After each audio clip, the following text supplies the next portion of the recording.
did, and there was the craft just it was initially going upwards a little bit and then going through behind the trees, and I was thinking, "Am I really seeing this?" I haven't seen this is the first time that I've seen something in daylight, and,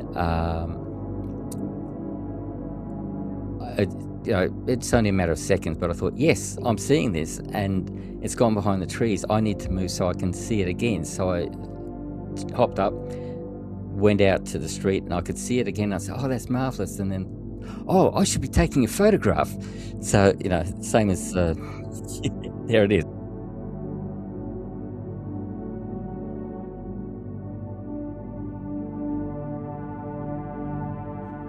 Welcome back to Breaking the Silence, or should I say the Breaking the Silence Project. And this is In Conversation With. And as always, I always say this, but I have to because there's news people all the time um, who don't understand why we talk over each other sometimes because this is In Conversation With. We have a conversation and we discuss this topic um, of UFOs, non-human intelligence, the paranormal, all that stuff that's all connected. So today, I want to thank Kayleen White for being with us. You joined us not too long ago, and you've been to a couple of our support group meetings, which was wonderful. You've been watching the show, and you have been contributing about your own experiences. And in fact, you shared a report with me that we'll be talking about of a UFO you saw, and it was so detailed. It was wonderful. It just thank you. Thank you for being on the show. You're welcome, thank you. Or in Wiradjuri, we would say "Mandang Guwu." So I'll probably use a little bit of Wiradjuri as we go through the show. My birth father was a Wiradjuri and a Bundjalung man, so Mhm.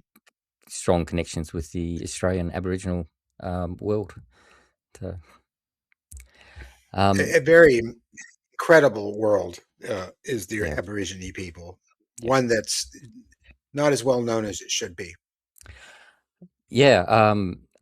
I'm part of what's called the Lost Generations. I was adopted out from my family, so I didn't know about my heritage until relatively recently when I tracked my birth family down.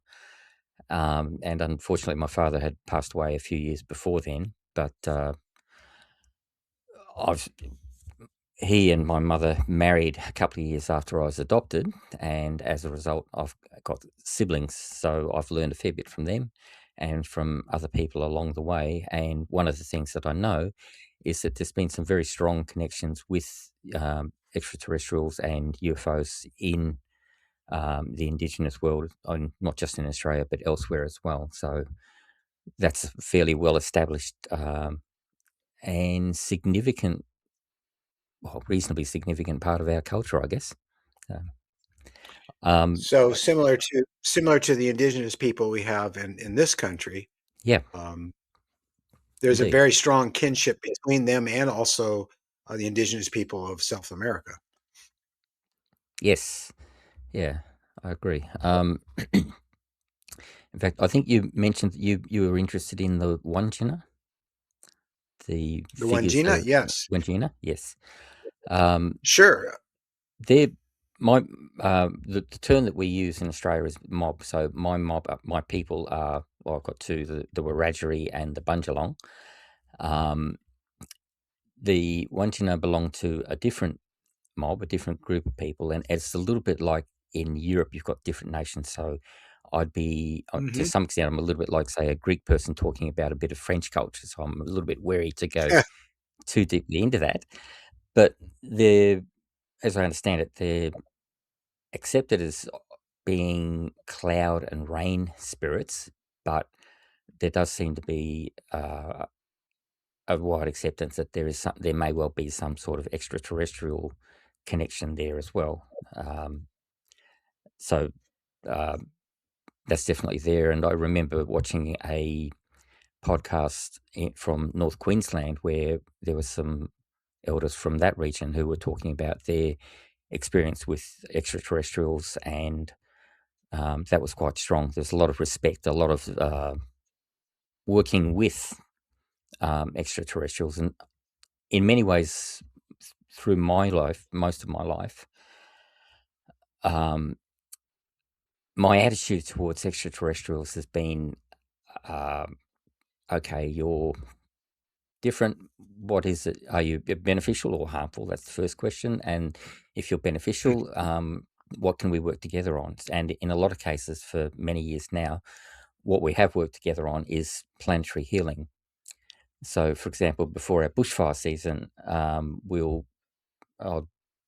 it's done astrally. In my case, I haven't had any physical abductions, but we'll travel to areas that are at risk of bushfires, strengthen the energy fields that are there, and make sure that the land is as energetically well prepared to resist the effects of bushfire or floods as we can make it. So that's been a lot of the work that I've done. Um, so my interest in CE5 and other contact with extraterrestrials is not so much around proving that they exist. I accept that they exist. Um, Mhm. it's more a case of how can we work together to make this world a better place. Uh, Yes, yeah, I absolutely, yeah, and it's prolific, I'm finding in New Zealand and Australia, hmm, the interaction between these spirits and the people there. I mean, we have so many people that have made contact with us and joined in on Breaking the Silence project yeah, as community that are from Australia and New Zealand, yep. including Susie Hansen. I think I watched that episode not that long ago, actually. Yeah, So yeah, uh, we're um, doing another one now. We're working on it slowly. okay. The other thing I'll mention here is Yowies. They're our version of Bigfoot, and the there are some areas of the bush when I go into it, I may feel that it's not appropriate for me to go in, so I'll back out and leave that area to whatever entity is there, or it may simply be that um, my mob don't get on with that mob to some extent. So until I can have a proper welcoming to that land, I don't intrude. But there's a very interesting idea that I read about recently, which is that Yowies are able Hmm. to jump dimensions, so that they're really not necessarily only from Earth, they're also from other dimensions. So that actually makes a lot of sense to me in terms of their ability to come and go and uh, just how they seem to be fluid and get around fairly easily without being seen. So I don't Yeah, know whether it's the that same way yeah. here. Yep. It's the Okay. same way here. It's exactly the same. That most people feel that they're beings that can move in and out of this reality at Mm. ease, uh, and Yep. very little trace evidence is left behind. Because the Yeah. skeptics always say, "Well, if there's really, if there's really Bigfoot, then how come we don't find any dead bodies, and how come we don't find this, and how come we don't find that?" Mm. Well, I guess the footprints, the hair samples, the eyewitness testimony, which is in the thousands of legitimate people Yeah. who, including myself, who came face to face with them, I guess it doesn't Right. count, unfortunately. It doesn't count to those people who I tend to think don't really, from my point of view, my worldview, they don't matter. I'm not that concerned about. Well, I'm concerned about the impact that skeptics have on what's happening in the world. But um, if a skeptic says they don't believe me, then I'm not particularly distressed. That's their problem, and No. they've got to work through it. So, Well, uh, then on the other hand, if they're in any position of power or influence yeah. in this planet and they don't believe in climate change and planet warming Oh yeah, and destruction to the environment, that is a problem. that is We do definitely have that problem. yeah. Um, I was actually going to say we had an incident at a Westall primary school in the 1960s, and it seems that there was a lot of military involvement afterwards, which was aimed at getting people silenced, and teachers were threatened, their careers were threatened, etc. So we've definitely had cases where people have abused that power, and we had one government that put us about 10 years behind on action against climate change, or call it climate crisis in many cases, and that's really been devastating. So we, Yes. yeah, it's got to change. I mean, I So, I remember going back to the case you just mentioned with the school yep. kids in the schoolyard, what they saw. I remember that very well. I mean, there's been a Mm, number of, accountings of that in documentaries and shows. Um, mm, it it really need to revisit that and go a little bit more in depth because that one's very, very, yeah. similar in a way to what happened in, South Africa years ago. Yeah, that was So, an interesting one too. I was going to yeah, a it's primary. important stuff. Yeah, it is. I was going to a primary school about 7 kilometres or about 4 miles away as the crow flies when that all happened. Um, I don't remember a lot about it, but that was a time in my life when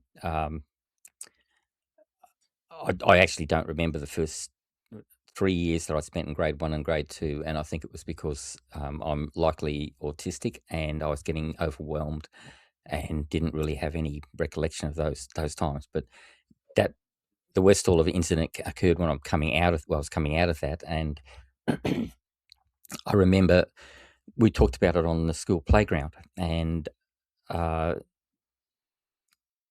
I was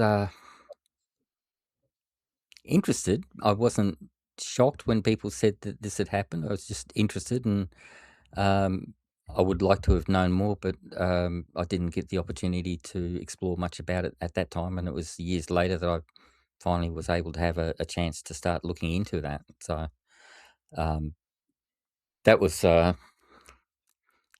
yeah, that was something I would have liked to have known more about at the time, and I would like to have perhaps been there, but we weren't living close enough, so it didn't happen. That was when I But started you in. Sorry, go on. Yeah.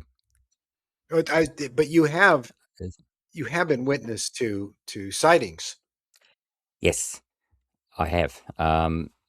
And not just sightings, but also a certain amount of psychic phenomena. And what I was going to say is that at that time, I can remember, for example, a lucid dream where I was flying over the roofs of Melbourne. And Oh, here we go. Okay. yeah, I was surprised because as a kid down at ground level, all you see is there's a little bit of brick there, and then there's lots of trees and lots of green and shrubbery and so on. But when you're up above looking down, I was surprised at just how much of the space was taken up by houses. Um, but somebody started chasing me when I was in that dream, and I remember it was very easy to outfly them, or out astral travel them. So I never felt afraid. Yeah, I was being chased, and I knew there was a risk, but I was able to get out of it. So um, sure. yeah, I was. It was probably the Often they earliest can't fly. psychic one. Yeah, yeah. Often they can't fly because, I've Oh experienced yeah, that, and I still do to this day, where I'll lift off the ground, and they're all looking at me and trying to grab me, and they can't, and I just float up, and I fly over the rooftops, and I can yeah. go very fast, and I hear this a lot from people in this community.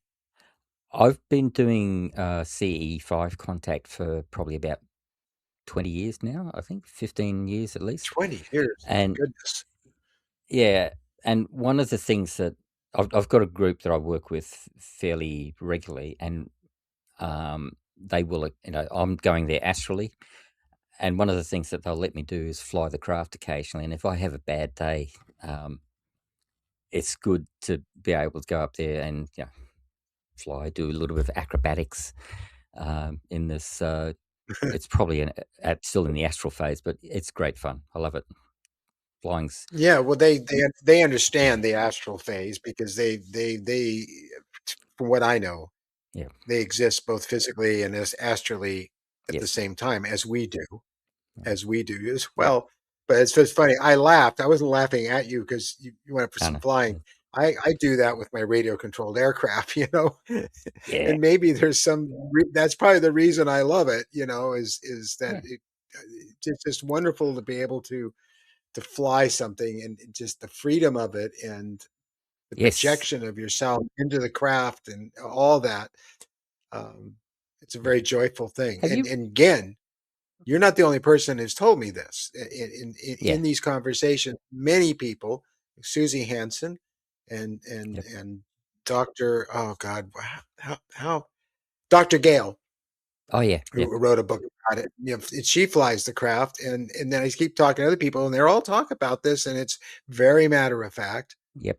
And these are well-minded people, so there has to be something to it.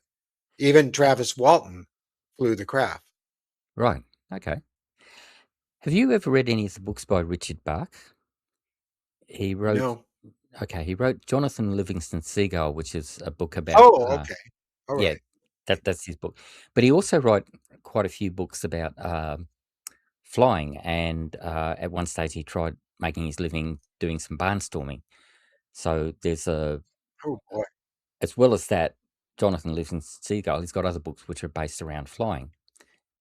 And, in one of his books, I remember he's got a line, "We are the humans are the otters, the fun-loving, playing creatures of the universe." And I think that applies actually to others as well. But one of the other things that I love, and it's very similar to my love of flying, is sailing. And uh, I love nature. That's one of the earliest things I can remember is being fascinated by things like finding a discarded snake skin in a state forest that was just down the road from where we lived when I was a kid. And when I started sailing, what I liked about that in particular was that I was getting to work with all the dynamic aspects of nature. Um, you can look at a scene with Yes. trees, and it's to some extent it's peaceful, maybe, but it's not looking active. But when you're working with the wind and with the waves and the tides, you understand that the natural world has a lot of dynamic influence. And I used to race dinghies as a kid, and in one occasion, at a championship, there was a woman in a boat nearby who laughed, and for some reason, that phrase of Richard Bach's popped into my mind, and at the same time, my eyes rolled up into my head, and I could perceive everyone around me as, I guess what I'd say is their soul form. So auras that were in your measurement about 8 feet in diameter. Um, Right. and for about 30 seconds, I was skippering this boat, tacking, dodging other boats that were nearby with my eyes up into the head. And for the rest of the regatta, another 3 or 4 days, my crew sort of looked at me a little bit weird about that and hoped that I didn't do that again. But um, that was an experience that a lot of these experiences seem to occur once, and then it's almost like my soul or my higher self says, "Okay, you've had that bit of proof, you've had that evidence. You don't need to see it more again. We'll move on to the next part of life." So, Hmm. flying as a kid, I was able to keep myself safe, and sailing when I saw the souls, that also helped to confirm that we're more than just this physical body. We're actually there's an important non-physical component, the astral, the soul, etc. So that made quite a bit of Non-local consciousness. yes, indeed. Non-local. Yeah. And well, I also I love ships and sailing, and I've done a lot of that with Yeah. building beautiful schooners and radio controlled sailboats. And Oh wow. Yeah. I find that a lot of people interested in this subject have an affinity with the stars, with flying, with sailing, Mm. and of course, always, most importantly of all, nature. Yes. You know, In so fact, do you find that you have a communication with animals? yeah. Actually, at the moment, it's a two-way thing. We've got a neighborhood cat that when she wants me to go outside and pat her, she'll headbutt the screen door, which is just outside my room. So about 11 o'clock at night, I hear thump, thump, and that's my call to go out and give her pats.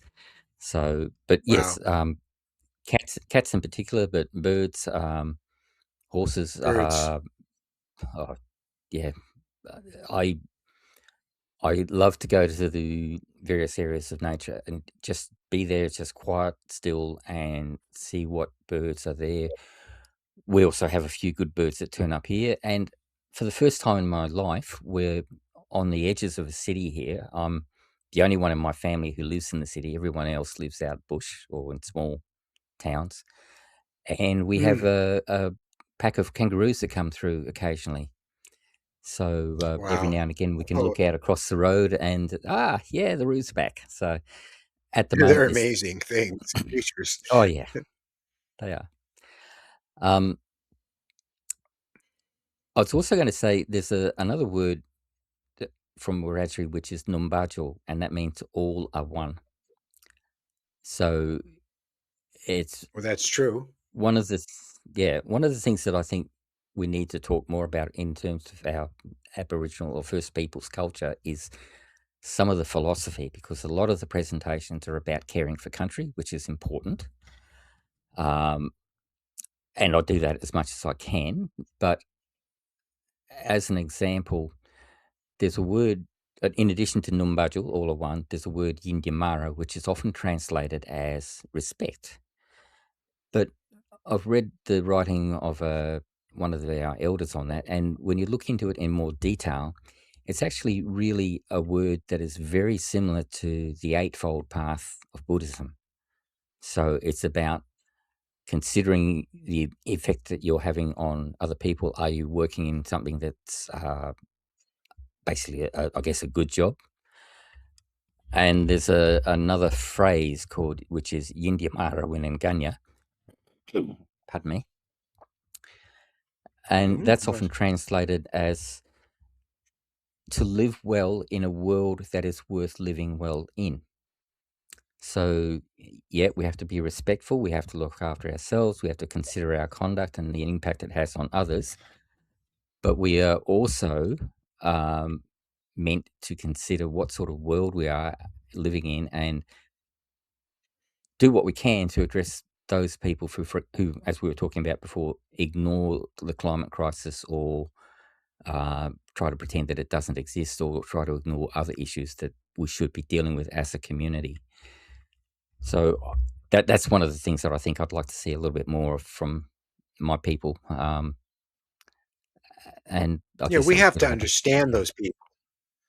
We have to yeah, learn to understand those people as much as possible, and I mean, Mary and I have been talking about this a lot, and we're definitely of Buddhist philosophy. We practice yeah, it, and um, but we have a neighbor who's very uh, blue collar and very right wing, and mhm, did vote for the guy we have now, yep, and whose name will not be mentioned, and they know that we're not like them, but yet we have got along very well with them, yeah, and we have their back, and I have their back because I understand them. I understand where they're coming from. I understand why they feel about that the way they do.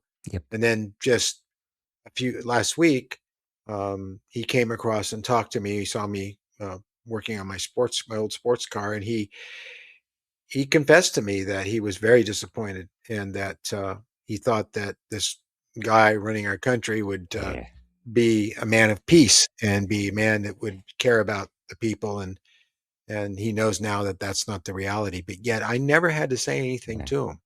I never had to yeah, say I hate that guy, or I don't didn't vote for him, yeah, or I didn't support him. None of that ever happened, and yet we have this understanding now, and I think, as I know you do, that this is possible, but as yeah, much as it has to come from them, it has to come from us as well. yeah. We And have to a lot of present that's the done, olive. yeah, and a lot Yeah. of that's done through psychic energy. It doesn't necessarily have to be um, spoken. Just the simple fact of what energies we have in our aura, and that's not necessarily always good. I mean, if I'm having a rough time dealing with something, then my energies will be fairly crazy. But um, by just being aware and having that awareness, it's like it radiates out to some extent from your aura. So that, Yes, it does. yeah, Ripples in a pond. that's it. Yeah, That's your vibration, that's your consciousness, and so, I have never my whole life been good at that. I've been hot-headed, yeah, full of myself, Mr. Hollywood, working all these big movies and my career and all that stuff, but in more recent years, I'm doing something I didn't think I ever could do, and it is like I don't get mad as often. If I Mm. do, I cradle it, I talk to it, embrace it, Yeah. and I calm it and I move on. And unfortunately, sometimes it takes living 74 years before you can Yeah. learn all this. But I don't plan on leaving anytime soon, and I want to try to do as much good as I possibly can. But Mm. I want to be able to get along with people. I mean, obviously, if someone's completely insane and they're trying to Mm. hurt you, you're given little choice. But You've got to look overall, after that yourself. doesn't Yeah. happen. Yeah. Yeah. Yeah, and Yeah. so That I people agree. become attracted to your energy, and it starts to affect them. The next thing you know, they're telling you that they've had a change of heart. And Yes. you never had to do Exactly. anything except be yourself, be positive, and be loving, Yep. and be a good listener. Let them Yeah. talk. That's Yes. what I learned from Buddhism is to let them talk. Yes. I identify as pagan now, and I've been a pagan for probably about 30 odd years. But um, in many ways, I like pain. yeah, the the mental disciplines of Buddhism helped me, particularly when I was a teenager, and I was finding life difficult in Oh, many ways. Um, I I know a lot of people have, well, not a lot, but I know there are people. I think you've had people. Well, actually, I know Simon Bound does a lot with people who've had near death experiences. I oh, haven't had a Simon is wonderful. Oh, yes. I haven't had an NDE, but by the time I was 28, I'd had about half a dozen times when I was fairly sure that I was about to die. As an example, when I was driving in a country road, a car coming the other way picked up a chunk of bitumen off the road, or tar or asphalt, whatever you call it, and it threw it at my windscreen, straight at my head. I didn't have time to flinch or anything. The windscreen was the safety screen, did its job, stopped anything coming in the car, but it was left crazed in little quarter-inch chunks, which I then spent an hour pulling out of the window frame. But I feel a bit like the cumulative effect of those, plus the clairvoyance I had when I was sailing and a few other things that have happened, that gave me helped give me that perspective that, yeah, this life is not everything that there is. There's more to this than Oh God, just our no. physical existence. So, actually, that time when I was a teenager, that's when I had my first sighting. I used to go out and look at the stars, and my adoptive father had been training as a navigator in the Australian Air Force when World War II ended. So I used to be able to identify quite a few stars, and I used that as an excuse. I'd tell people, okay, I'm going to go out and see which stars I can identify. But the truth is, I just wanted to go out and just look at the stars. That's all I wanted to do, just Yes, enjoy their absolutely. energy. Yeah. Um, anyway, I remember I was looking towards the south, and uh, I had a feeling that, okay, I should turn around and look to the north. So I turned around, and about 10 or 15 degrees above the horizon was a red light. It was probably about twice the size of Venus, just sitting there, hovering there. As soon as I looked at it and I registered, it registered with me. I had the feeling that whoever was there uh, had directed me to turn around and look, and when they were aware that I'd seen them, and at that point, the light just went straight up, and at the sort of speed that I've not seen any aircraft travel vertically, probably similar to what a supersonic plane can do horizontally, but, in a matter of seconds, it was basically gone. So I knew Yeah. that there was an object there that had intelligence, or intelligence people there. They were aware of me. They were aware of how I was feeling about them, and this was planned, directed, and a little bit mind blowing. Well, not mind blowing. It was more humbling, actually, to me that uh, they took the time and the effort to make sure that I saw them. Basically, so it was. Well, they also knew you saw them because you're connected with them. I mean, people always have a hard time saying, Yeah, "Well, that object was pretty far away. How did it know you were looking at it?" And it's like that's what a lot of human beings don't understand is that something can be in another galaxy and we could be Yeah, connected with it the same way two yeah, particles can be in quantum entanglement and so on and so forth. But we have a shared consciousness. Some yes, people, some beings know how to use it better than others, and they yeah, knew. That's all it was. exactly. Did you see my movie The Day? Not that one. That was another one. But Something Is There. Yes, I did.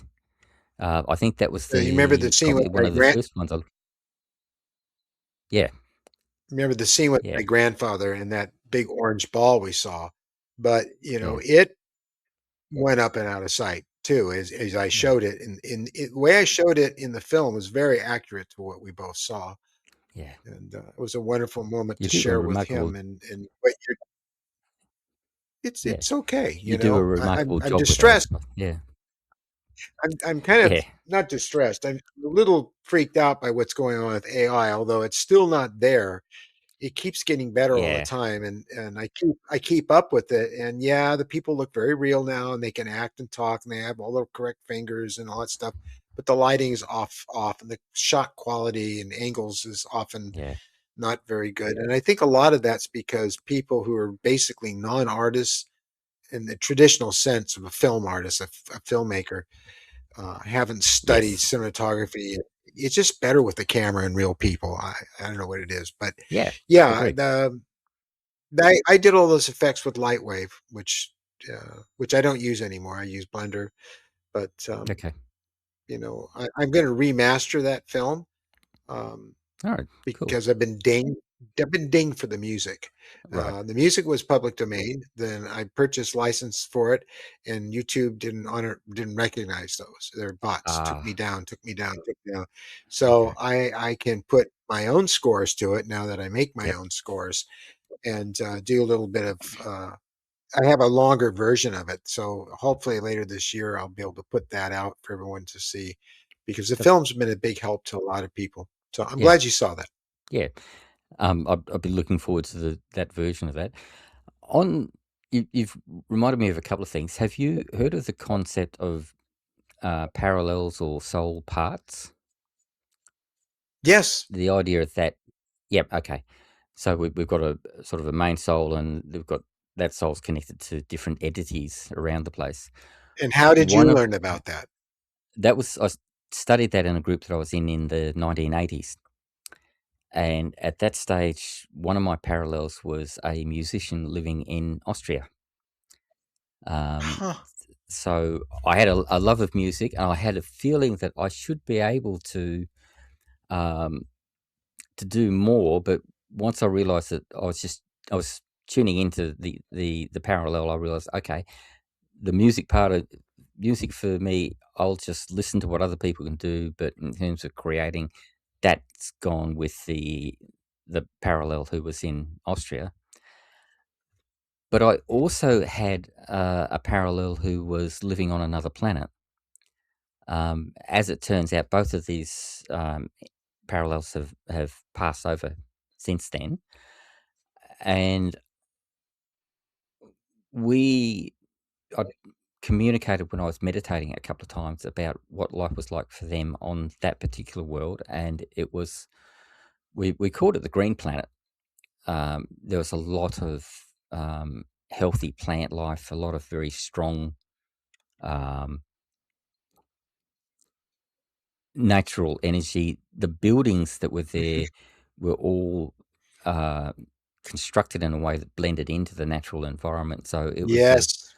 a very, very healing way to live. So that was really quite an interesting experience as well. It's like a big park. Yeah, That's what I it called is. it. And Yeah. and I went there, and I remember telling Whitley about it, and he was trying to tell me what happened, um, and then later, as I've been studying near-death experiences, and I've had one Mm, myself, which is another whole story, mm. um, so many. I mean, it's like a broken record. Every single Yeah. person, with the exception of maybe 2 out of several hundred, will call it the park, Yep.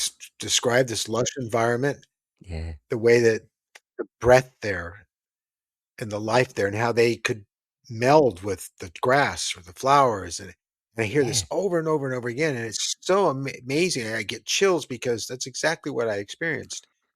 Um, yeah. it's a Well, real place, and then the green planet may or may not be it, but I do know about green planets, and I know about other mm, ones that are kind of sad as well. yeah, So, yeah. Um, so your CE5s that you've been doing, could you yep. tell us more about that?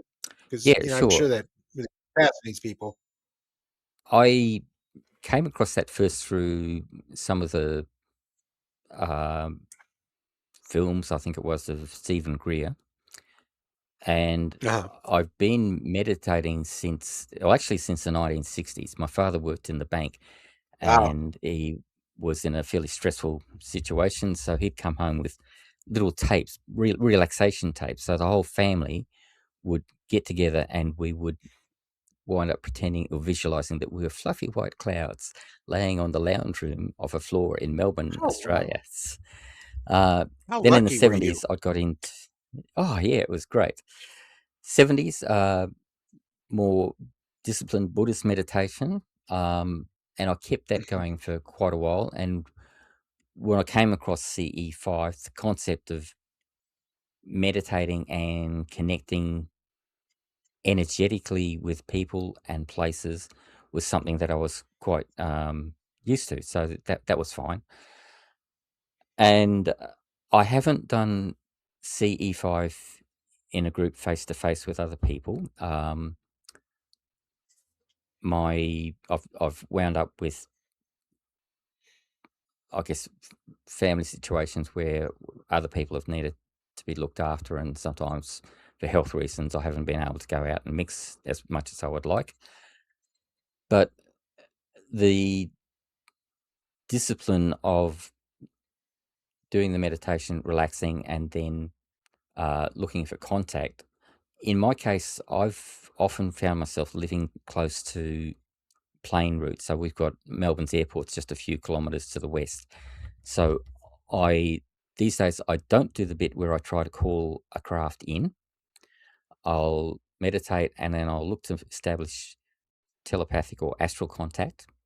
And that's how I started working with the people that I work with at the moment. And they're probably a mixture. Most the ones that I'm most aware of are probably tall whites, but there are some greys there as well. Um, Mhm. so I do the initial meditation. When I've made the contact, then I'll basically travel there in astral to their craft, and then we do whatever it is that we're going to work on together. So in many cases, it's different parts of Australia, but we have worked on other parts of the planet.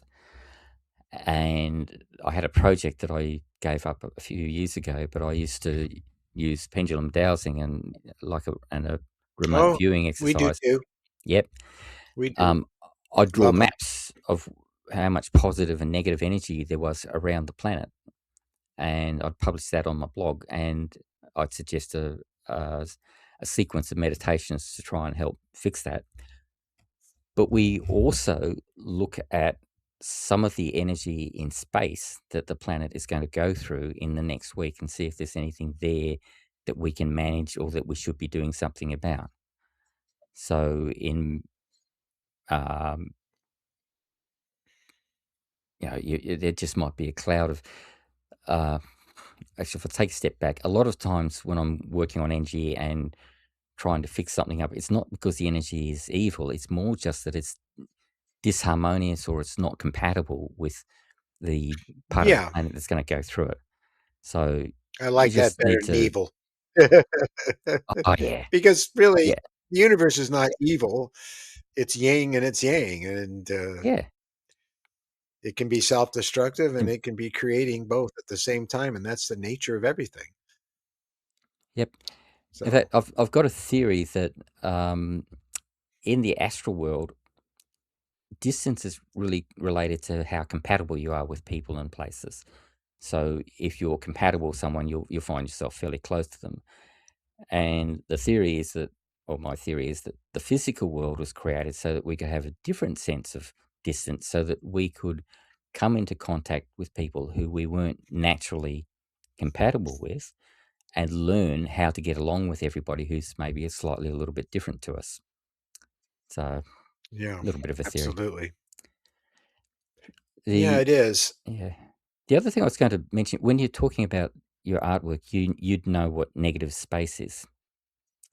You know, the Yeah, I outline work with it a that's lot. yep, I usually start with a black background.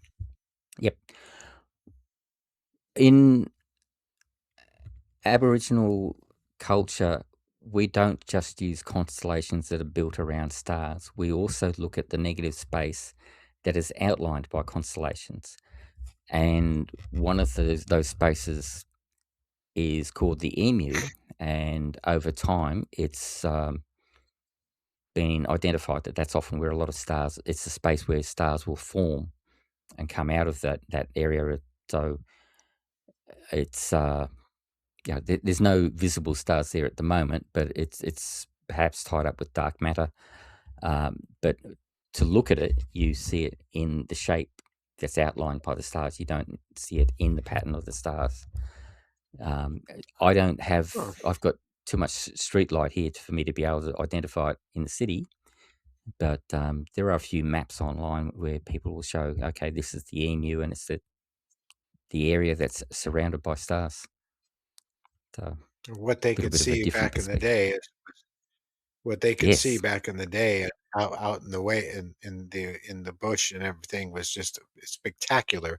And I know Yeah. this from going to Chaco Canyon working on a movie, and it was just the darkest sky I've ever seen. And it was the Milky Way was so bright. I Yeah. felt that it would had enough ambient light coming from the stars. I could see the ground without a moon. And I sat in a kiva Yeah. there in Yeah. Chaco Canyon, and it was incredible. Mm. But the what was I going to say about the Aborigine people? Um, you have you seen the Last Wave? Oh, yes. Absolutely. I saw it when I was Okay, at and uni, also by Peter Weir. yeah, it's Yeah. wonderful film. That had a huge influence on me, Yeah. and also I really like the scene in Apollo 13 where David Galufil um, Yeah. pointed over to the old elder and he said, "You see Yeah. that bloke over there? He knows Yeah. the stars. He He knows the knows the stars. Milky Way. He Yes. knows all those things." Yes. And I was just such a I'm so glad that they put that in the film. I don't know why they did it, but they did, and it was a really great thing to put in that Yeah. movie. A lot of people that were purists about that era just thought that that was wacky and stuff, but then again, we understand why, and I don't Yeah. hold it against them, but, they the indigenous people of Australia in all the other parts of the world, and I know this from the indigenous people here, they all Mhm. talk to the star people. They know how Yeah. important the Yeah. dream world is. The dream world is really those Yes. other worlds where you exist and you go at night when Yeah. you leave your body and you meld with the other souls that you live as. And it's so natural to them. And Mm. it's kind of natural to me too, more and more as I get older and the veil gets thinner. Yes. It's very wonderful. It's very wonderful. And I Yeah. often imagine what this planet would be like and will be like one day when we all live in that state of mind, as those indigenous people did Yes. before the Europeans came along and kind of messed things up. More than kind of, but we'll go back to that because the go Yeah. is to Well, return. yes, and if you look far enough back before the age of empires and so on, that also was present in Europe, that way of living. So, you Sure, might have to go back 10 or it 12,000 was. years, but it was there. Yeah. Well, So, then even the Neanderthal people, we're learning more and more about them, and they were very, very yeah, spiritual and very, very connected with the sky. yeah, And I know that there were people coming from the sky and talking to them. yes, They were a lot safer to absolutely. talk to than modern man is today. We've got nukes and Yes, missiles and all kinds of dangerous stuff. Back then we didn't have that stuff. And I think we were more innocent back then. We were early in our yeah, development and more just like children are very innocent. And then as yeah. time goes by, they Yeah, learn to be tough. we we get a more nuanced and deeper understanding of life and existence and what's required. So, yeah, it's part of growing up, I guess. So, It is. Well, we learn yes, that quickly, at least some of us do later in life, that materialism and wealth and notoriety, fame, and attention are just yeah, not what it's about. It's no, that connection that you and I are having right now, and the things yeah, we were talking about that are so that's real wealth. yeah, it is Having absolutely, that connection, and here we are yeah, thousands of miles away from each other and sharing these beautiful yeah, things together, and that's what it's about. indeed, And when we can all do that, then the universe is ours to explore. yes, It is anyway, it's, but even it, currently, yeah, yeah. So tell me about, this latest sighting, or yeah, because yeah, that was, I remember when you said you saw something, you sent me a report, and I read the whole report, and I was fascinated, and not that I haven't read lots of reports like this, but you were very detailed about it. Your illustrations were really nice, and you got a photograph, and I can see, even though the photograph's kind of fuzzy and stuff, yep, from when I zoomed in on it, it looks very much like what you drew. It's obviously not an mhm, aircraft of ours that that I know of, no, anyway. So tell us about that, because this is your most recent sighting, and it was just a few days yeah, ago, wasn't it? it was, Yeah. yeah. It was interesting because I'd been thinking about uh, having some sort of validation or some sort of sign or getting something that was sort of encouraging. And I've got to admit, I thought about it a few times, but on that particular day, it wasn't front of my mind. I was going out, and the neighbourhood cat that we've made friends with is called, we call her NP because it started when somebody's lost their cat called Pebbles, and they left posters around, and Pebbles looked similar to NP, but NP was not Pebbles, so that's why we call her not Pebbles or NP. So I'd gone out and I was spending a little bit of time with her, sitting on a stool that I've got and giving her pats, and um, I had the urge, as with that sighting that I had as a teenager, to look up to the left, and I did, and there was the craft. Just it was initially going upwards a little bit, and then going through behind the trees, and I was thinking, "Am I really seeing this?"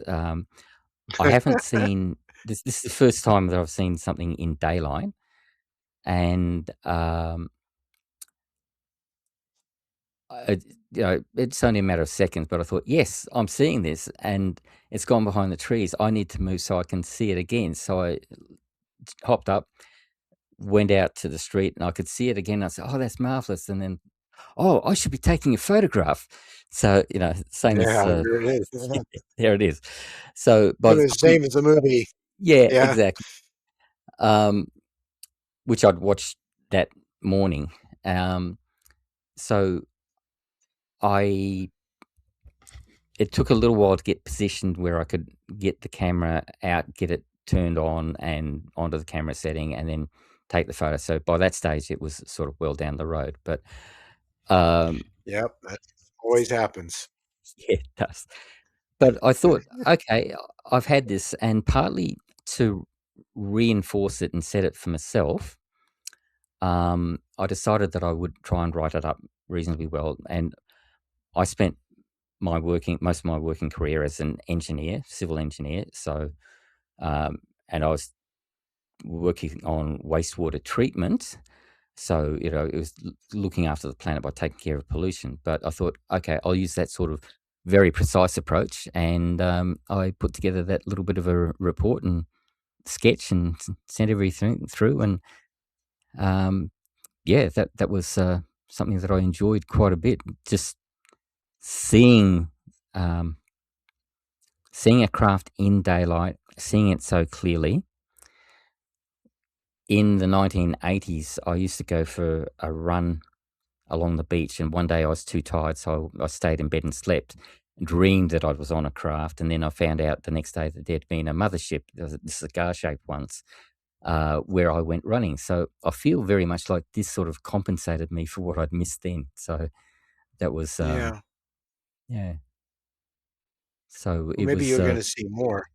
People are seeing more and more and yeah, more, and people who have who are skeptical, about this, some of them even quite belligerent about it, have been having yes, experiences. And Whitley and Mary and I were talking this morning on the phone, and he was yeah, talking about this. He says it's happening more and more and more. And we made jokes about, Neil Tyson and how, yes, how how if this happens to him, what's he gonna do?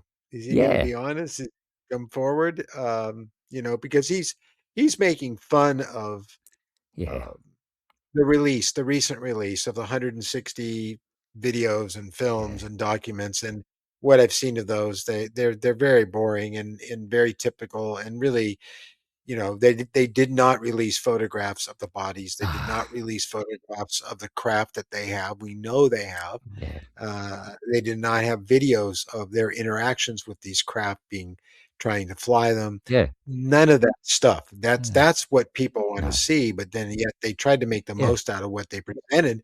And yet if you go on TikTok or um, YouTube, you will see videos yeah, taken by Ring cameras and by people who are yeah, just average folks coming home and saw something incredible and photographed it and yeah, filmed it.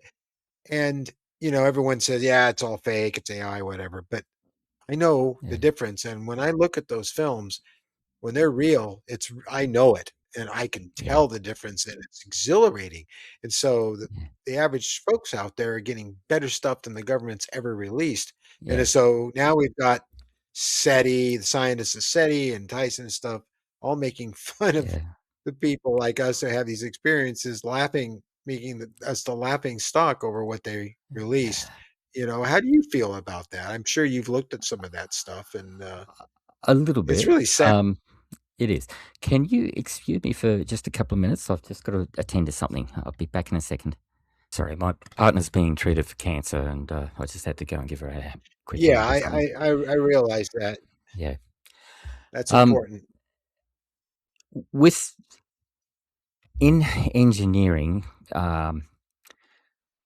there were a lot of very nasty um, people who are basically out for power and influence over other people, whatever they could do in whatever way they could do. They would Mhm. backstab people, they would undermine them, belittle them, and that's exactly the same sort of human flawed characteristics that I'm seeing with a lot of the Mhm. reaction with people like the Neil Tysons and the other skeptics who are in many ways too afraid to be honest about what they're feeling about this. I think Yeah. what they're putting on as a show, Plus and they're they yeah, haven't.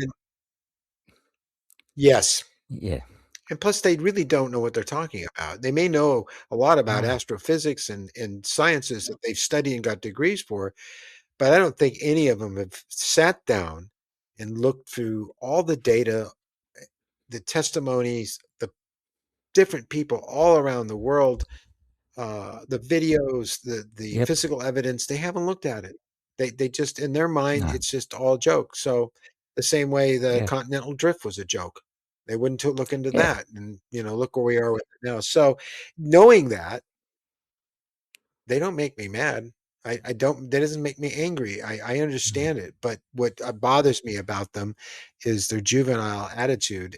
They think it's yeah. fun to make fun of people, and that's really not a very nice thing to do. No, So it's not, and I won't. it's not I'm not just making fun of them. yeah, and Yeah. it's not just this world.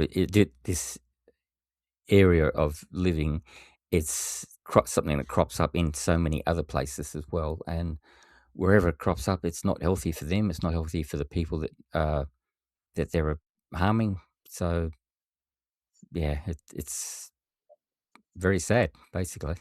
Have you seen the Yeah. Have you seen the latest crop circle? The one that just popped up? a couple of weeks No, ago I or haven't. more of the star. No. It's beautiful. The Ah, video of it on YouTube, and again with that subject, if I bring it up to anyone not involved in this subject like we are, they immediately laugh and say, "That's all been proven fake." If you yeah. really took the time to look at one of those crop circles, you would see that, my God, how would anybody do that in such a short period of time, undetected and so Yep. precise, and then all the other conditions that go with it, that it is not a hoax. It is No. not fake. And the whole reason that people think it is because of the smear campaign that was done early Yeah. on when this started with two gentlemen, Doug and Dave, who got some rollers and Yeah. crushed a bunch of wheat down and made a crude circle. Yeah. So again, somebody wants the public to be kept from this as they have for the last 80 years or more. Yeah. And you know, it's going to come through us, Kaylee, Mm. Yeah. and it is right now as we talk. People are watching this and they're understanding that there is something to this very important, and we don't need the world powers and the governments No. to No. disclose anything. In fact, years ago, there was a very conservative older engineer. Um, I think he was the age that I am now, which is a bit scary. But anyway, we were talking about crop circles, and he came up with the Doug and Dave thing, and I said, "Oh yeah, okay. So, how did they do the other ones that cropped up that same night as well?" You know, and they talked about some of the others that were there, and he was, "Oh, I don't know. It just sort of it proves that it can be done. That's enough, isn't it?" So, um, we get these opportunities to.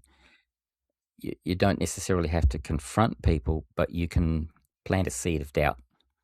You know, call them out. If Yes. somebody says it was Doug and Dave, say, "Well, what about the others? What about the other evidence?" And they may not know, they may not respond to it at that time, but down the track, when they've got enough time to start recovering a little bit of equanimity and start thinking about things, then that's when those seeds will start to bloom, and hopefully they'll start to be a little bit more open minded. So, If they would just look at the data that was collected, yeah. I from what I've seen, Doug and Dave had some microwave device and they could bend all the wheat down without crushing it. So Yeah. you ask them how they did that. Well, I never heard of that. Well, why don't you go read and see what people have reported over and over again about the condition of the wheat, Yeah. the complexity of the structures, and how 1 second they weren't there, and 15 minutes later they were. They were. So Yeah. we can go on about this forever, but it applies to the entire phenomenon. So yeah, I Does. think they are a little scared. Everyone else is trying to keep it contained that's in Mm. power. Um, and then we have all these leaks coming out from us. Yep. And I don't know what to expect with Steven Spielberg's new movie. I'm hoping it's on our side of the bread, Yeah. and not just some other scary monster movie. That, Hopefully, it'll be something that will be as helpful as Close Encounters was. yeah. That I watch Close Encounters probably several times a year. I still love sitting down and watching through that movie. I think the very first time I saw it was actually in a drive-in. So um, Huh. we used to have those. So It's very emotional. yeah, It's very emotional, it is. especially at the end. I just it brings me to tears every time. Yeah. Um, you Yeah. know. Lacombe says to Neary, "Mr. Neary, what do you want?" He just looks Yes. around. He says, "I just want to know this is really happening." It's so Yeah. perfect, Yes. you know. It is. And I think it's I felt a little that's bit of that when I saw that UFO not that long ago too. You know, it's with life having had quite a few challenges, particularly in the last 15 years. Um, it's easy to forget some of the things that we already know, and that sighting was a good reminder to me of what I am, what the world is, and what's real. So that was and something I needed. those challenges are part of why you are here to Yes. learn about life as a human being, and those the Yeah. challenges we face that prior to this we may never have known. Although I feel that this is not my first time down here, and I doubt it's I yours either. no, it's not. Um, uh, I've done a little bit of work on past life regressions, and I've got a fair idea of some of the lives that I've had in the past, and some of the people who keep cropping up. So my partner is somebody I've known in a previous life. I've got a good friend in Morwell who's been in several of them as well. So yeah, it's a very interesting field that. Uh, And you have very strong feelings about certain periods in time. I know when I'm watching movies about the Victorian era, the yeah. 1800s, I have very strong feelings about that. World War II, the 40s particularly, I have very strong Yes. feelings about that. And I Yeah. know I would live those lives Yeah. there. I remember. And as I get older, I'm starting to, without hypnosis or anything like that, remember pieces of them. And sometimes I dream about them, or I'm actually back in them, Yeah. looking from the eyes Um, of that person that I was or still yeah. are. One of the lives that I had was in World War II when I was uh, rating on a British submarine that went down and didn't come back up. And um, I actually wound up finding out about that through combination of meditation and doing a formal regression. But what was interesting is that it had left me with two effects that I could notice. One was I could get claustrophobic at times, and once I realised where that was coming from, that eased up a bit. The other thing, based on what happened when the skin of the submarine gave way eventually and water came into the hull, the sound of that when I was a child left me afraid of flushing toilets because the sound of the flushing toilet was similar to the sound of the water Wow, yeah, coming sure. into the sub. So yeah, it's interesting how these things interact and have an impact with us And now. have you been fascinated with submarines? Because I have all my life, and Yeah. I have a Type 7 U-boat that's radio controlled, and I have a Oh Type yeah. 23, and I have the Nautilus from 20,000 Leagues Under the Sea right up over my head. Then they all Yeah. function. They all dive. They all have ballast systems in them and watertight. So have you had an interest in subs? Have they I fascinated have. you? They do. And in fact, I wrote a short story about a group of shamans who are going on a shamanic journey where often they'll wind up in a canoe. And I gave them the twist that instead of winding up in a canoe, they wound up in a submarine. So, yeah, Huh. they're fascinating things. We've got a sub in the a naval museum in Sydney, I think it was, and I think it's one of the Otway classes, is a sub that we had in the 70s. So I got the chance to wander Mhm. through that. It's open to the public, and that was fascinating. And in a little town called Holbrook, which is about 300 or 400 kilometres from the nearest bit of ocean, they also got one of the old Otways when it was decommissioned, and they buried it in a local park because there was a connection. Somebody from Holbrook had wound up in I think, a naval command position in the First World War, I think it was. So, yeah, it's interesting how these things crop up around the place. Yeah. Um, we also had, when I was a kid in Melbourne, we also lived close to an aircraft museum. And I remember the day they flew in a ferry, uh, two-seater from that was used on the naval carriers in toward the end of the Second World War. It wasn't a ferry battle. I think it was ferry Firefly or something. And as a kid, I remember Oh, being, Firefly, yeah. yeah, so amazed at how noisy it was. It flew past a couple of times, landed, and No. yes, but that Big was an radial interesting. engines in them. Yeah, Was that a dive bomber?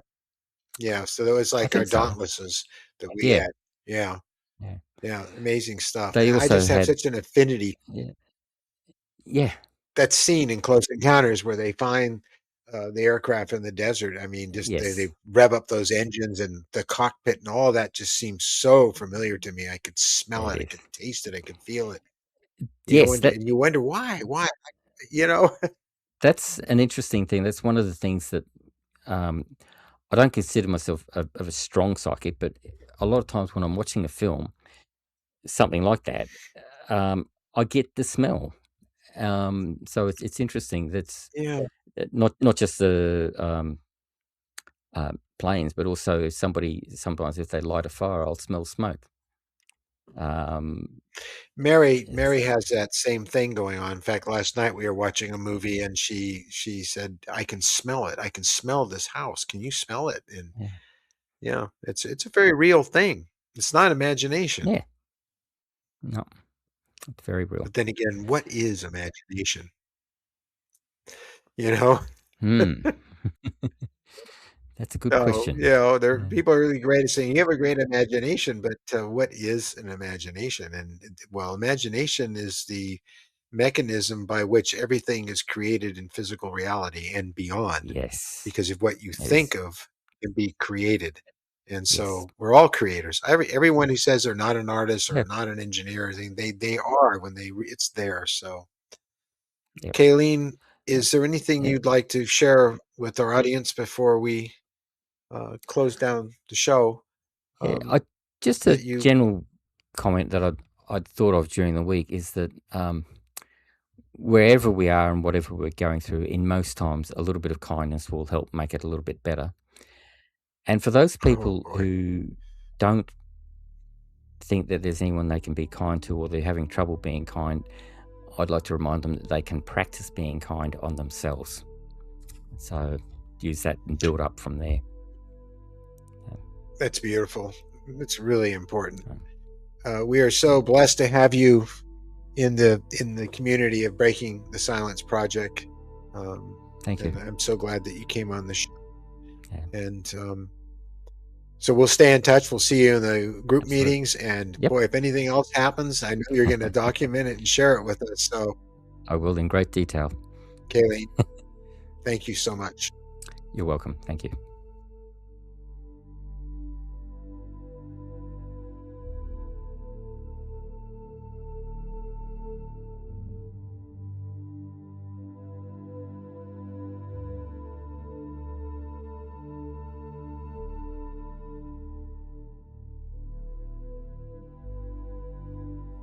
We really want to thank you for subscribing to our channel.